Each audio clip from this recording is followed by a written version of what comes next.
দর্শক, জ্বালানি তেলের আরো খবর জানাতে শরীয়তপুর থেকে সরাসরি যুক্ত হচ্ছেন সহকর্মী আসাদ গাজী।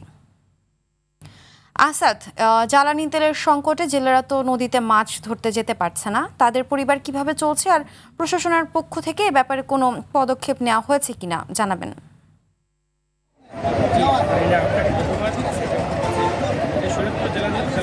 জ্বালানি সংকটের কারণে কিন্তু হাহাকার করছে তারা।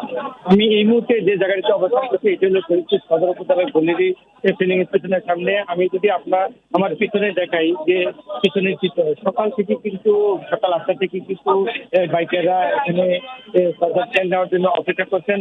বিশেষ করে ফরিদপুর জেলাতে কিন্তু জেলে এবং কিছুটা কিন্তু তাদের যে পরিমাণ তেল প্রয়োজন সেই পরিমাণ কিন্তু তেল না পেয়ে কিন্তু তারা নিশ্চয় হয়ে পড়েছেন, এমনটা আমাকে জানিয়েছেন। আমি এখানে আসার আগে কথা বলেছিলাম বিভিন্ন ছেলেদের সাথে এবং তারা আমাকে যে বিষয়টি জানিয়েছেন সেটি হলো কিন্তু শরীয়তপুর জেলাতে কিন্তু প্রায় 71 কিলোমিটার নদীপথ, সেখানে 6টি উপজেলা এবং 8টি থানার ভিতরে প্রায় 33,000 জেলে রয়েছে এবং এই 33,000 জেলের ভিতরে কিন্তু 13,000 জেলে সরাসরি ইঞ্জিন চালিত নৌকা ব্যবহার করে কিন্তু তারা মাছ শিকার করে থাকেন বলে আমাকে জানিয়েছেন এবং তারা এই 13,000 নৌকাতে কিন্তু প্রায় 40,000 লিটার ডিজেল তাদের প্রয়োজন হয়ে থাকে বলে তারা আমাকে জেনেছেন। কিন্তু তাদের সেই 40,000 লিটার পরিবর্তে কিন্তু তারা তেমন তেল পাচ্ছে না বলে তারা আমাকে জানিয়েছেন। তারা কিন্তু জাল নৌকা ফেলে কিন্তু তারা পাম্পে তেল নেওয়ার জন্য এসে কিন্তু সকাল থেকে এখানে লাইন ধরে বসে থাকে বলে আমাকে জানিয়েছেন।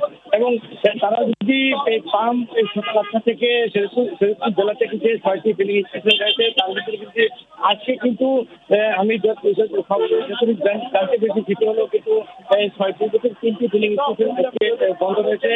সেখানে কিন্তু বাহির থেকে যে খুচরা বাজার থেকে যে তেল কিনতে হয় সেখানে কিন্তু তেল কিনতে তাদের আগে যেখানে তেল কিনতেন 110 টাকা লিটার, সেখানে কিন্তু 140 থেকে 160 টাকা লিটার তেল কিনে নিয়ে যেতে হয়, এমনকি তারা আমাকে জানিয়েছেন।